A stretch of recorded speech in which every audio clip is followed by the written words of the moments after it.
In this lesson, you are going to understand the concept of tables in Microsoft Excel and how you can use the concept of tables to dynamically update all your formulas and functions whenever you add more data, that is additional data, in your data set.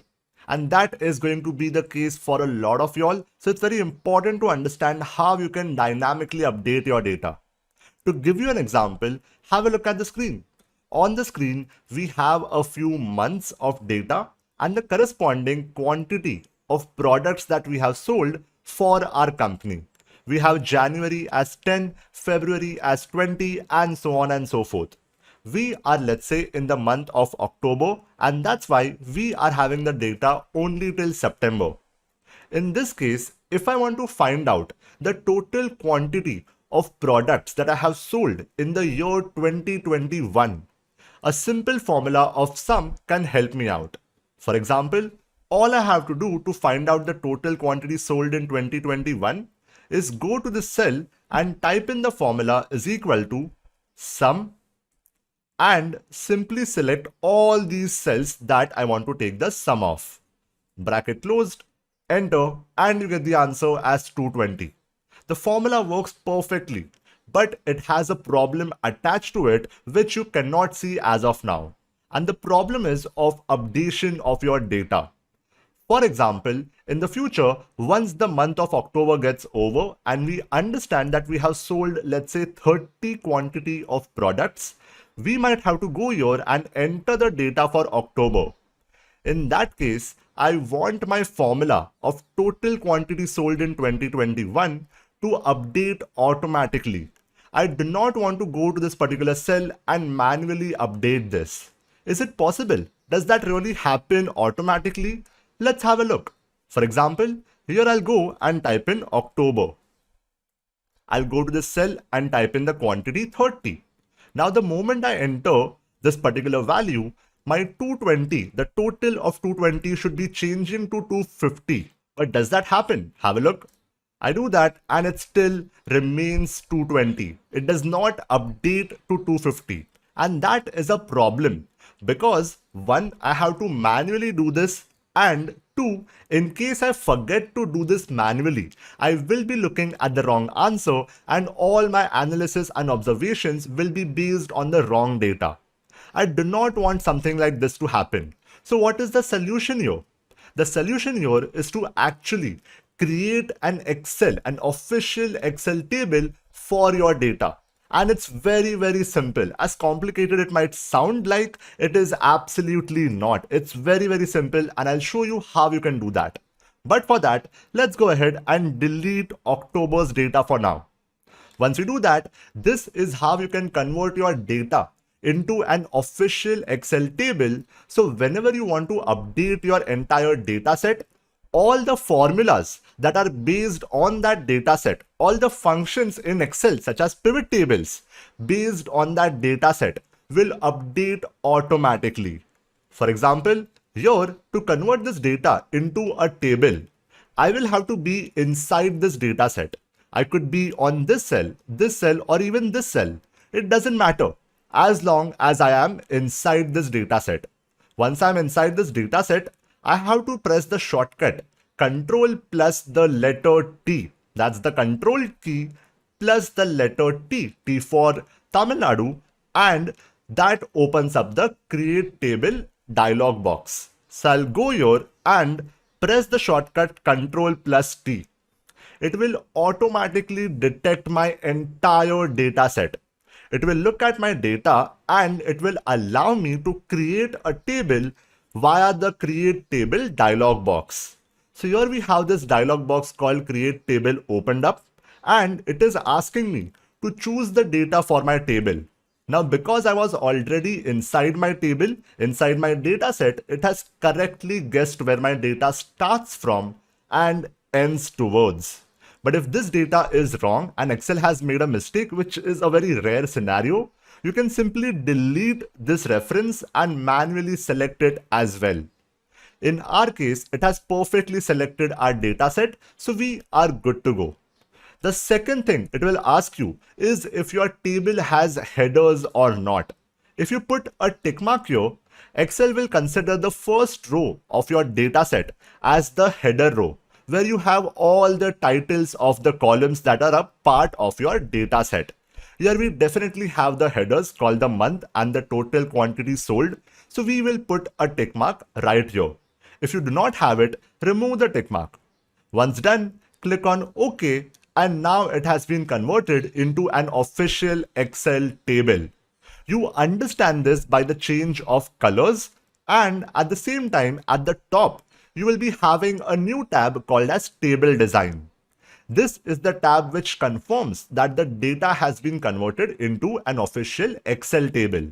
Once this is done, let's go to our formula, which as of now is referring to a constant range, and delete it. We no longer want to refer to a constant range or a bunch of cells. Now we want to refer to a part of our table, and you will see why that is beneficial in a few seconds. So here I will go and type in the same formula, is equal to sum, and select the entire range of cells. But notice what's happening here. We are no longer selecting a bunch of cells. We are actually selecting the entire column of total quantity sold. So we no longer have a reference of C5 to C13. We are having table 1, that's this table, and the column of total quantity sold, which means in the future, whenever we have more data added to this column, even that will be a part of my calculation. And I'll show you how that happens. So here I will close the bracket, hit enter, and get the answer as 220, which is what we got earlier as well. But now if I go to the bottom of my table and if I keep on adding more data, that will automatically become a part of my table. I do not have to do anything special, just add my data at the bottom of my table and it will become a part of my table. The moment it becomes a part of my table, it will also become a part of all the formulas, all the functions where I have referred the data set from. For example, here I will enter October, go here and enter the value of 30. Now, the moment I hit enter, have a look at my value here. It went from 220 to 250. The reason for that being, we have referred to the entire column. And the moment we added the October data, we also had the data of 30 become a part of our table. And here we are referring to the entire column. And that's why now we have the total of 250. If I had to add November, for example, I could go here and type in November and enter the value as 50. Again, the moment I enter, the answer here will be 300 because again, that's a part of my table. My table is constantly expanding the moment I add data below it. One thing to keep in mind here, the data has to be added immediately in the next row of that table. It cannot have a space in the middle. For example, if I try to add the December data right here, it will not be a part of my table. As you can see, my table is still ending here. But instead of that, if I go here and put in December and put in 10 here, as you can see, my table has expanded as well. So this is the importance of a table. Wherever you refer to any column or a particular range of cells in a table, it will constantly update because it's no longer a date or I would say a bunch of cells. It is now a column that you are referring to. So you can take the sum of quantity, the average of quantity, the minimum of it or the maximum of it, and whenever you keep on updating your data, your answer will constantly update based on that additional data as well. And that's the concept and the importance of a table whenever you have new data coming in all the time.